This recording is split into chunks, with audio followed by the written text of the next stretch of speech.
हे ब्राह्मण पुत्रों, तुम लोग बिना अनुमति के भीतर कैसे जा रहे हो? द्वारपाल, हम आचार्य बंदी को ढूंढ रहे हैं। मैं उन्हें शास्त्रार्थ के लिए चुनौती देने आया हूं। ब्राह्मण पुत्रों, तुम दोनों अभी बालक हो। आचार्य बंदी को चुनौती देने के बजाय किसी आचार्य के आश्रम में जाकर शिक्षा ग्रहण करो। हे द्वारपाल, आग की एक छोटी सी चिंगारी भी पूरे जंगल को जलाकर खाक कर सकती है। बाल पकने से कोई ज्ञानी नहीं हो जाता, ना ही धनायु और कुलीन होने से कोई बड़ा। ज्ञान की साधना करने वाला ही वृद्ध और महत्व होता है। हम ज्ञान वृद्ध हैं, इसलिए हमें भीतर जाने दो, या महाराज जनक और आचार्य बंदी को हमारे आगमन की सूचना दो। द्वारपाल, उन्हें भीतर आने दो। अश्वसेन, उन्हें भीतर आने दो।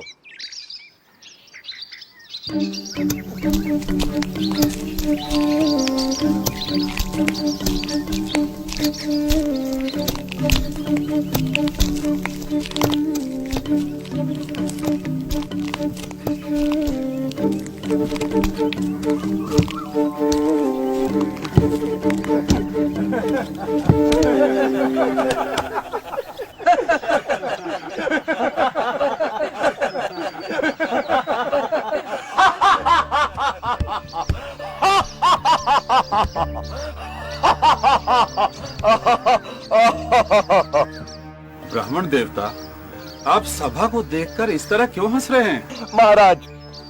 महाराज, मैं तो ये सोचकर यहाँ आया था कि जनक की सभा में आकर इन विद्वानों के बीच मैं आचार्य बंदी को शास्त्रार्थ के लिए चुनौती दूंगा, लेकिन यहाँ आकर मुझे लगा कि ये तो मूर्खों की सभा है। राजन, मैंने अपने हंसने का कारण तो बता दिया।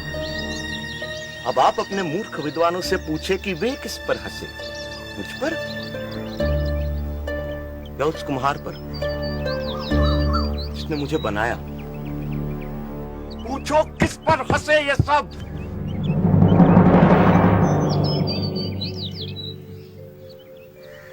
ब्राह्मण कुमार, मुझे और मेरे दरबारियों को इस अज्ञान के लिए क्षमा करें, पर मेरा निवेदन है कि अभी आप आचार्य बंदी से शास्त्रार्थ करने के लिए वयस्क नहीं हुए हैं। आचार्य बंदी से शास्त्रार्थ करना कठिन है।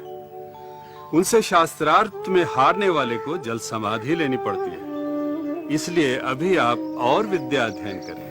राजन, आचार्य बंदी से शास्त्रार्थ के लिए मुझ पर गुरु कृपा ही पर्याप्त है, और जो अमर है उसे मृत्यु का क्या भय। किसी महान उद्देश्य के लिए प्राण देना मृत्यु नहीं होती। आप आचार्य बंदी के सामने मुझे प्रस्तुत करें। मैं हूं आचार्य बंदी। मैं तुमसे शास्त्रार्थ करने के लिए तैयार हूं, पर क्या तुम्हें मेरी शर्त स्वीकार है?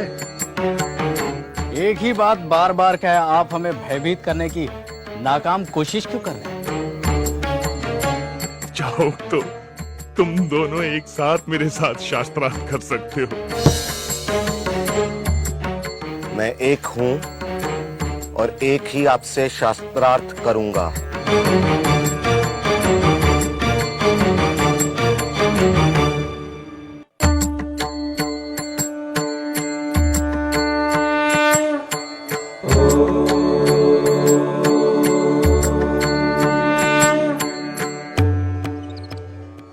प्रपंच क्या है? जो कुछ दिखाई देता है, जो कुछ, वह प्रपंच है। जो दिखाई देता है का तात्पर्य क्या है? जो दृष्टिगोचर है, मन और इंद्रियों का विषय है, जिसे मैं स्वयं जानता हूं, वही दृश्य है। जो दृष्टा है उसे कौन जानता है? स्वयं को कौन देखता है? उस स्वयं, उस आत्मा को देखने के लिए किसी की सहायता की जरूरत नहीं पड़ती। जैसे सूर्य को प्रकाश के लिए दिए की जरूरत नहीं पड़ती, वह स्वयं प्रकाशमान है। यह संसार कहां से और कैसे आया? यह सृष्टि उससे और सिर्फ उससे आई। वह कौन है? वह ब्रह्म है, वह ईश्वर है। वही अपनी माया से इस संसार को रचता है। वह ही रचनाकार, पालक और इस जगत का संहारक है। ब्रह्म इस संसार की रचना, पालन और संहार कैसे करता है। जिस प्रकार मकड़ी अपने जाल की रचना करती है, उसी में विचरण करती है और फिर उसी को निगल जाती है, उसी प्रकार ईश्वर संसार की रचना, पालन और संहार करता है। जीव क्या है? जीव आत्मा है। वह निर्विकार स्वयं है, परंतु अविद्या के प्रभाव में आकर वह स्वयं को मन और शरीर समझ बैठता है। इसीलिए वह इस संसार का अनुभव करता है। अविद्या क्या है?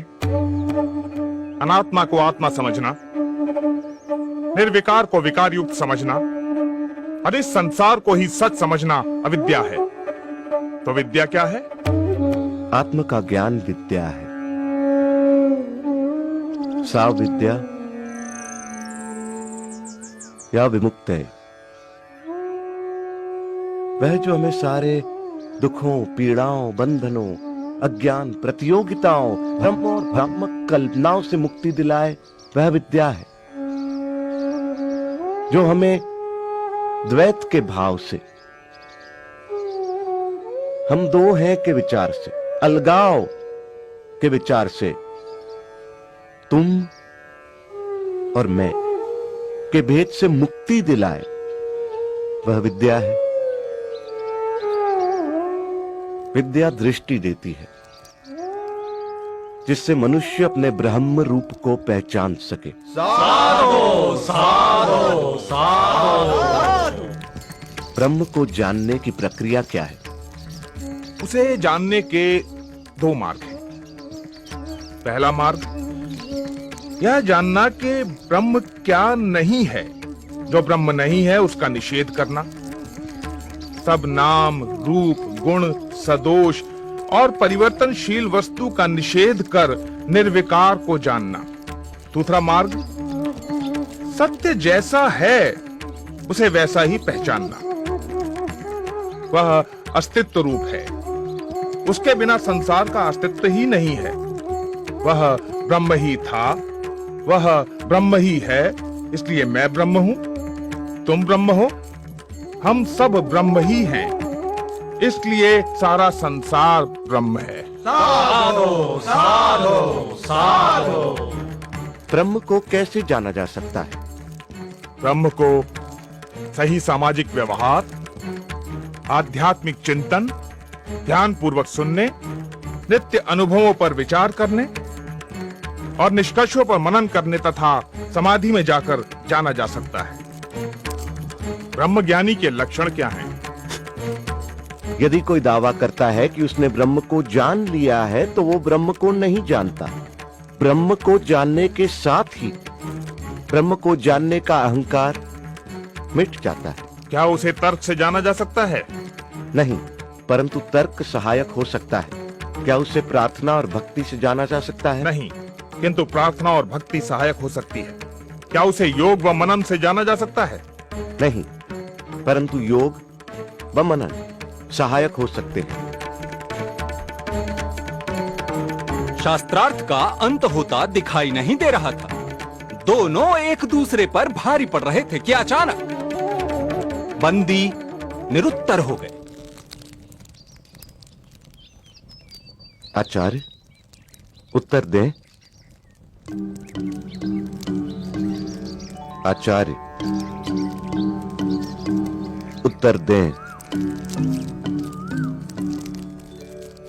अष्टावक्र की जय। अष्टावक्र की जय।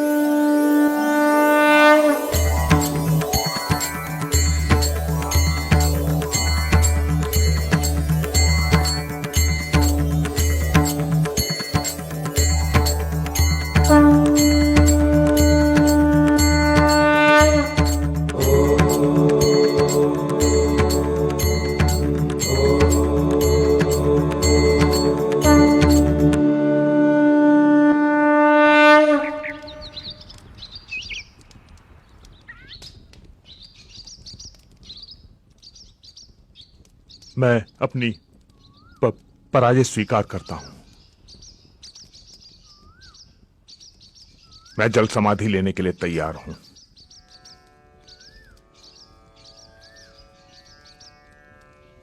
मैं आपको जल समाधि देने नहीं आया हूं आचार्य बंदी। याद होगा आप सबको कि आचार्य बंदी के अभिमान के कारण और इस प्रथा के कारण कितने निर्दोष विद्वानों की जान गई। आचार्य बंदी, याद करें आचार्य काहोड को। मैं उसी आचार्य काहोड का पुत्र हूं।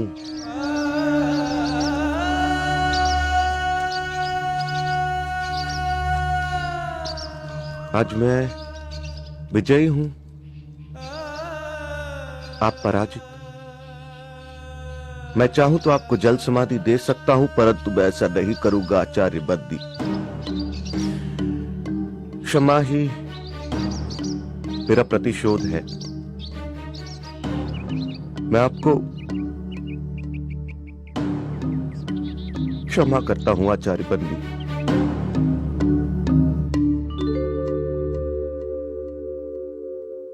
प्राण लेने से भी बड़ा दंड तुमने मुझे दिया बाल ज्ञानी।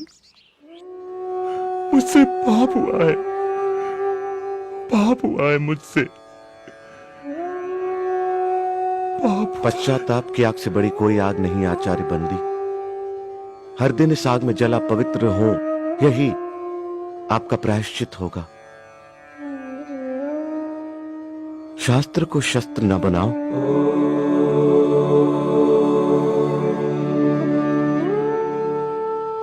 महाराज, शास्त्र जीवन का विकास करते हैं, शस्त्र जीवन का विनाश। जितना पुराना है हिमालय, जितनी पुरानी है गंगा, उतना ही पुराना है ये सत्य। हिंसा से कभी किसी ने किसी को नहीं जीता।